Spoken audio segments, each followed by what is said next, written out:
Hello, everybody. Jamie the Board Game Man. We're looking at a vintage game today from the year 1981. It's by Parker Brothers. It's a 2 to 4 player game, ages 6 to 12. We're looking at Garfield.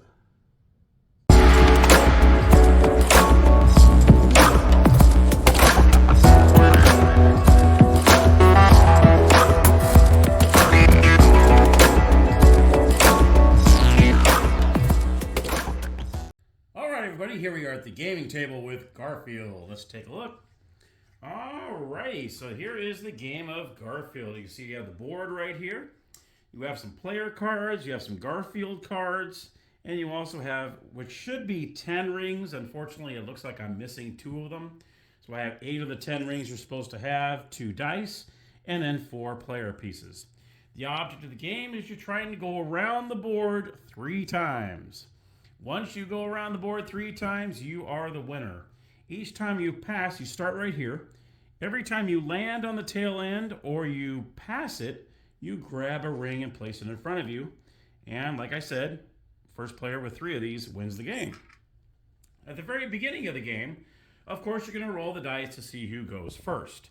Then what you're going to do is you're going to draw this Garfield card. You're going to place it because this is what he's thinking or what he's telling you to do. Each player is going to start off with 3 player cards that they can use throughout the game. And I'll go over some of the places on the board here in a second. Each player is going to start off with 3 of these. And what they do is you're going to look and see what Garfield is telling you to do. So in this case, I'll show you the card here. I can bring it a little closer. It says a chance to advance 7 spaces for a piece of lasagna. Now, if you want to follow his instruction, you go ahead and just do what it says on the card. If you choose not to listen to Garfield, you can play one of your player cards and do what it says. Obviously, you can look at these player cards, and you can see it says blindfold Garfield, and since he can't see you, keep rolling until you roll odd. So you can keep rolling and rolling and rolling and rolling as long as you keep rolling even numbers. You can use this. Now, or you can just give him that piece of lasagna, since in this case I do have one, and move 7 spaces. Or my other card, put 1 over on Garfield and move ahead 10. So I can say, forget it, I'm going to move 10, and then I can ignore what he is saying. All right, let's see if this player has any different kind of cards I can go over with you. Nope, he has a blindfold and 2 lasagnas. And let's see, what other plan? Oh, here's a nap attack just for your turn. Okay, so you'll be able to roll. Let's see here. So nap attack means, let's see what that means here. I know it has some of these things in here. The Garfield cards. Here we go. It says, place it on the top of Garfield's card, then roll the dice and follow the directions on the space you land. So pretty much you're just going to place it on top of the Garfield card, and then you will go ahead and roll. So he's taking a nap, so he's not paying attention to you. Let's see here. We've got, I think that's pretty much it. Here's another one. Put 1 over on Garfield and roll twice. And that's pretty much it. That's all the player cards that are in there. So my turn, let's see, I want to go ahead and I'll pay him the lasagna and I'll go 7 spaces. So I'm going to go ahead and take this. I pay the lasagna, goes in the discard pile, and I'm going to move 7. So let's see, I'm blue, the other person will be red. Let's say that. So I'm going to go ahead and move 7 spaces in the direction of the arrows. See, the arrows are here. It shows you that you're going in this way. All right. I'm going to go ahead and move 7 spaces. 1, 2, 3, 4, 5, 6, 7. For a slice of lasagna, you can roll again. Well, I don't have any lasagna, so I can't do that. So my turn has ended. Now, what we'll do is this gets placed in the discard pile because I went ahead and did what he said. You're going to throw that in. This is the little insert they have on the board. So they want you to have this in there so you can put them as a discard. And then you're going to go ahead and place this here. So before you roll the dice, you're going to read that. And it says, for a portion of lasagna, I'd be willing to do anything like closing my eyes as you roll twice. Okay. So does this player have a lasagna?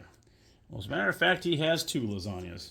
So you can go ahead and bypass for right now, rolling the die. He's going to pay a lasagna, put that over here, and he's going to go ahead and roll twice. 3, that was horrible. 1, 2, 3. Garfield does a number on a friend, pick any player to go back 7.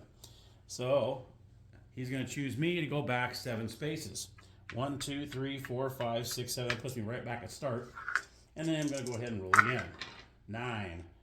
1, 2, 3, 4, 5, 6, 7, 8, 9. Take a player card. So I get to take a player card, nap attack, and he puts it right back in his hand. Okay. Some of the other places here, like Garfield changes his mind. What happens if you land on one of those spaces, all you're really doing is you're going to toss the Garfield card in the bubble there into the sandbox. They call that the sandbox. And then you're going to turn over the next card, and then you're going to end your turn. So you're just going to take this and replenish it like this for the next player. Okay, and so on. Let's see here. We already have that. The back 7. Take a player card. It's pretty. First slice lasagna. Roll again. Take 2 player cards. Some of these are pretty self-explanatory. Garfield. That's the same thing. First slice lasagna. You may roll again. Yeah. So the only thing you really got to worry about is just pretty much just Garfield changes his mind. You're just replacing that. Garfield swipes a player card. Place one onto the discard pile. Okay, so you would take any one of these player cards and you put it on your discard pile. And of course, once these Garfield cards go through them all, you reshuffle them and you go through them again. Same with the player cards. Once all the player cards have been dealt out, you're going to go ahead and reshuffle the ones that have been discarded, and you keep going. And this is what you're going to do. You're going to go around and around, and as soon as the red makes it here, obviously you grab a ring. If you kind of go like ahead like this, and then you go back 7 spaces and you go back behind it, then you got to give up that ring back until you either land or bypass it, and then you can get that ring back. First player to go around the board 3 times, 3 rings, you win the game. And that, my friends, is Garfield, the board game. So let's head on up to the game room, and I'll give you my final thoughts. All right, so my final thoughts on Garfield. Well, obviously, this is a kid's game, ages 6 to 12. It's not something I would break out on game night. Hey, let's play Garfield, But it's a great kids game. Let me say that. But kids nowadays, do they even know Garfield? I don't even know if they even know Garfield nowadays. I remember my mom, and probably many of us older folks back in the 80s, my mom actually had one of those Garfields that you suction cup on the back window. People were breaking into cars because they were so popular. People were stealing them. But luckily my mom's never got stolen. But I remember she had that thing in that window till that thing was so faded. Garfield wasn't even orange anymore. But I remember those. Garfield was so popular back in the day. I can totally understand why they did a Garfield game. But yeah, I mean, I don't know. I mean, it's just kind of going around the board 3 times and trying to outwit Garfield. That's pretty much what you're doing in this game. So, but in the meantime, if you have kids, this is a great game to play. This is going to be a lot of fun, and I would definitely recommend it if you have kids in the family. I don't have any kids, so I don't have that kind of attachment to it. But Garfield, I do love him back in the day. Still love him to this day, and that's my review on Garfield. So thank you so much for watching. I appreciate it. As always, happy gaming.